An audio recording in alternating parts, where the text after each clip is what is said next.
आज ना ह्यांच्या आवडीची भाजी मी टिफिनसाठी बनवली होती. तर इकडे आहे ना, सर्वप्रथम एकदम फ्रेश असा ताजा फ्लॉवर घेतला आहे. तो चांगला स्वच्छ करून नीट करून घेतला आणि नंतर आता आपल्याला काय करायचं आहे, गरम पाणी करायचं आहे आणि त्याच्यामध्ये मीठ टाकायचं आणि मिठामध्ये नंतर त्याच पाण्यामध्ये नंतर आपण जे फ्लॉवर साफ केलं तो टाकायचा आणि 10 ते 15 मिनटं पाण्यामध्ये तसंच ठेवून द्यायचं, कारण त्यांनी वास अजिबात येत नाही फ्लॉवरला. त्यासाठी कढईमध्ये तेल गरम करायचं, जिरं मोहरी टाकायचं, लसूण खोबरं आणि कोथिंबीरची पेस्ट टाकायची. चांगलं आता हे भाजून घ्यायचं. टोमॅटो टाकायचं आणि छान असं हे मिक्स करून घ्यायचं.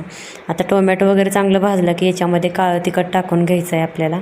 काळं तिखट चवीपुरतं टाकलं आणि नंतर ही भाजी थोडी आहे ना तिखटच छान लागते, म्हणून काळं तिखट थोडं जास्त टाकलं. आता याच्यामध्ये हळद आणि जी धणे पावडर आहे ना ती टाकली आणि फ्लॉवर आपला होता ना तर तो टाकून घेतला आणि मीठ टाकलं, चांगलं मिक्स करून घेतलं. आता त्याच्यामध्ये आहे ना पाणी ओतलं आवश्यकतेनुसार आणि नंतर झाकण ठेवून शिजवून दिला. त्याच्यामध्ये 2 चमचे शेंगदाण्याचा कूट टाकायचा आणि हलवून घ्यायचं. आता भाजी आपली तयार झालेली आहे. वरून कोथिंबीर टाकायची आणि मस्त अशी भाजी आपली तयार झालेली आहे. कलर बघू शकता एकदम किती भारी आला आहे. रेसिपी नक्की ट्राय करून बघा तुम्ही.